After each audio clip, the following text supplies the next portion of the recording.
എല്ലാവർക്കും നമസ്കാരം. New master of വാസ്തുവിലേക്ക് എല്ലാവർക്കും സ്വാഗതം. ഞാൻ രാജേന്ദ്രൻ.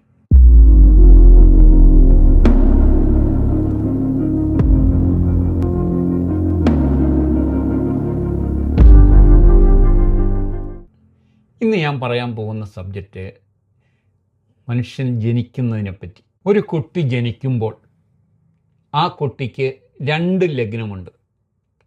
ഒന്ന് ബീജവും അണ്ഡവും തമ്മിൽ സംയോജിക്കുന്ന സമയം, ഒന്ന് അമ്മയും കുട്ടിയും തമ്മിൽ വേർപെടുന്ന സമയം, പൊക്കിൾക്കൊടി മുറിക്കുന്ന സമയം. ഈ 2 ലഗ്നമാണ് നമുക്ക് കിട്ടുന്നത്. അത് നിങ്ങൾ സിസേറിയനിൽ സമയം നോക്കിയിട്ട് എടുക്കാം, അല്ലാതെ നോർമൽ പ്രസവത്തോടു കൂടി എടുക്കാം. അതിൽ ബീജവും അണ്ഡവും തമ്മിൽ സംയോജിക്കുന്ന സമയം നമുക്ക് കിട്ടാൻ വളരെ ബുദ്ധിമുട്ടാണ്. എന്നാൽ ചില ആൾക്കാർ അതും നോക്കുന്നുണ്ട്. സയൻറ്റിഫിക്കലി നമുക്കത് എടുക്കാൻ പറ്റും. ആ സമയം കുട്ടിയെ പുറത്തോട്ടെടുക്കുമ്പോൾ എന്ന് വെച്ചാൽ പൊക്കിൾക്കൊടി മുറിക്കുന്ന സമയം നോക്കിയിട്ടാണ് ചിലർ നിശ്ചയിക്കുന്നത്. ഈ സമയം ഇന്ന തീയതി, ഇന്ന മാസം, ഇന്ന വർഷം, ഇന്ന നക്ഷത്രം, ഇന്ന തിഥി, ഇതെല്ലാം നോക്കും. അതുപോലെ തന്നെ ന്യൂമറോളജിയിൽ നോക്കിയിട്ടും സിസേറിയൻ ചെയ്യാറുണ്ട്. 1, 3, 5, 6 ഈ തീയതികളിൽ ഏറ്റവും നന്നായിരിക്കും ന്യൂമറോളജി പ്രകാരം സിസേറിയൻ ചെയ്യുന്നത്. അത് നാളോ ഒന്നും അതിന് ബാധകമല്ല ന്യൂമറോളജിയിൽ വിശ്വസിക്കുന്ന ആൾക്കാർക്ക്.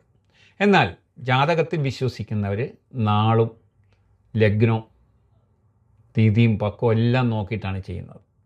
എന്നാൽ ഇതിനൊക്കെ ഡേറ്റ് വേണം. ഇതെല്ലാം ദൈവനിശ്ചയമാണ്. ഇതിനു മുമ്പ് എൻ്റെ തന്നെ എക്സ്പീരിയൻസ് ഇതേപോലെ തന്നെ എല്ലാ ടൈം നിശ്ചയിച്ചു. രാവിലെ 10:30 മണിക്ക് സിസേറിയൻ ഓപ്പറേഷൻ, ഇവിടുത്തെ പുരാതനമായ ഒരു ഹോസ്പിറ്റൽ. ഈ ഡോക്ടർ വരുന്ന വഴിയിൽ റെയിൽവേ ക്രോസ് ഉണ്ട്. ഡോക്ടറാണ് ആദ്യം കിടക്കുന്നത്. ആ സമയത്ത് ഗേറ്റ് അടച്ചു. അപ്പോൾ ഡോക്ടർ പറഞ്ഞിരിക്കുന്നത്, ഹോസ്പിറ്റൽ വിളിച്ച് പറഞ്ഞു, ഞാൻ വിത്തിൻ 15 മിനിറ്റിൽ അവിടെ എത്തിക്കോളാം, നിങ്ങളെല്ലാം ആക്കിക്കോളാമാണ് പറഞ്ഞിരിക്കുന്നത്. ഈ ഗേറ്റ് അടച്ചതിന് ശേഷം ഈ ഗേറ്റ് തുറക്കുന്നില്ല.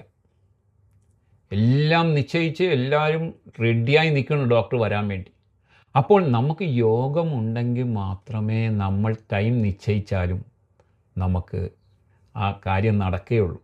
അതുപോലെ തന്നെ ഇപ്പോൾ ജ്യോത്സ്യൻ നിശ്ചയിച്ചു, സമയം നിശ്ചയിച്ചു, എല്ലാം ഓക്കെ. പക്ഷേ ഈ കുട്ടിയുടെ പാരമ്പര്യം, അച്ഛനമ്മമാരുടെ പാരമ്പര്യം, ആ അച്ഛനമ്മമാരുടെ അവരുടെ അപ്പൂപ്പന്മാർ, അമ്മൂമ്മമാർ, അവർ ഏതെങ്കിലും ക്ഷേത്രങ്ങളിൽ നിന്ന് എന്തെങ്കിലും അപഹരിച്ചിട്ടുണ്ടെങ്കിൽ ആ ദോഷം, സർപ്പദോഷം, ഇതൊന്നും ഈ ജ്യോത്സ്യനൊന്നും തീരുമാനിക്കാൻ പറ്റുകയില്ല.